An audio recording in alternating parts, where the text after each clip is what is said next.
Assalamualaikum warahmatullahi wabarakatuh. Saya Laura Septina Tasya, NIM 2019 0430 140. Di sini saya akan mempresentasikan hasil proposal yang sudah saya buat dengan judul Analisis Pengaruh Jumlah Uang Beredar, Suku Bunga, dan Kurs terhadap Inflasi di Indonesia pada tahun 1989 sampai 2019. Latar belakang masalah inflasi. Inflasi merupakan indikator penting untuk menganalisis suatu perekonomian, terutama mengenai dampaknya terhadap variabel agregat makroekonomi. Misalnya, pertumbuhan ekonomi, keseimbangan eksternal, daya saing, tingkat suku bunga, dan bahkan distribusi pendapatan. Inflasi juga berperan dalam mempengaruhi mobilitas dana melalui lembaga keuangan formal.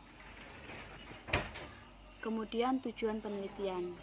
Di sini saya menggunakan tiga tujuan penelitian. Pertama, untuk mengetahui kurs terhadap inflasi di Indonesia pada tahun 1989 sampai 2019.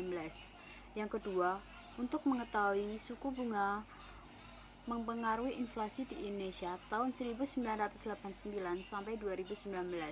Yang ketiga, untuk mengetahui jumlah uang beredar mempengaruhi inflasi di Indonesia tahun 1989 sampai 2019. Kemudian gap literatur.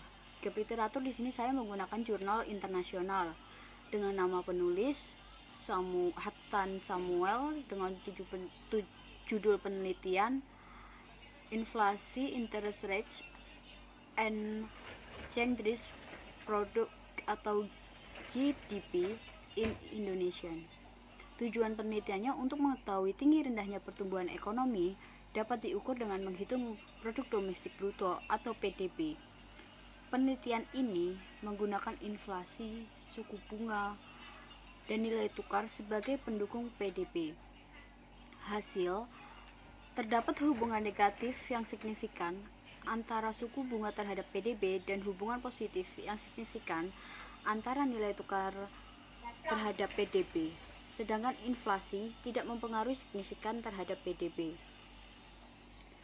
Kemudian ada juga dari penulis Maria Widyastuti, judul penelitian Stock Farming Volume, Inflasi Interest, and Rupiah Change Rank Indonesian Shock. Tujuan penelitian ini bertujuan untuk menganalisis dampak jumlah uang beredar, volume perdagangan saham, inflasi, tingkat bunga, dan nilai tukar rupiah terhadap perubahan IHSG atau Indeks Harga Saham Gabungan di Bursa Efek Indonesia, dan mendapatkan hasil jumlah uang beredar dan volume perdagangan berpengaruh positif signifikan terhadap perubahan IHSG. Inflasi tidak berdampak pada perubahan IHSG.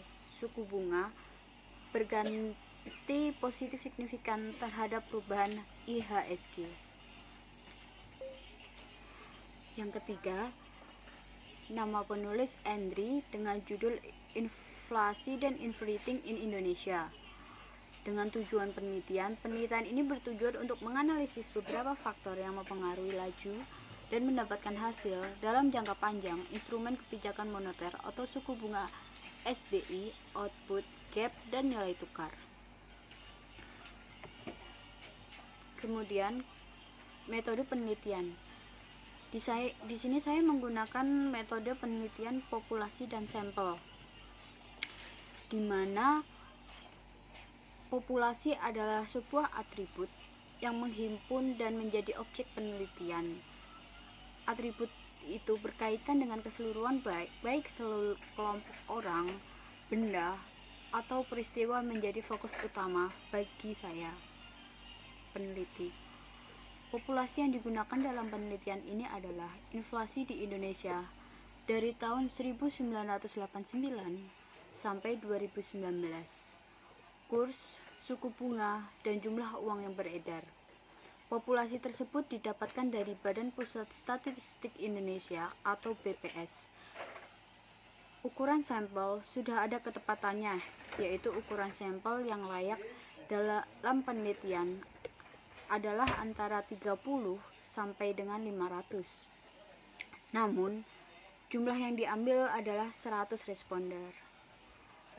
Karena berdasarkan tingkat keyakinan peneliti bahwa 3 data telah mewakili jumlah populasi secara keseluruhan.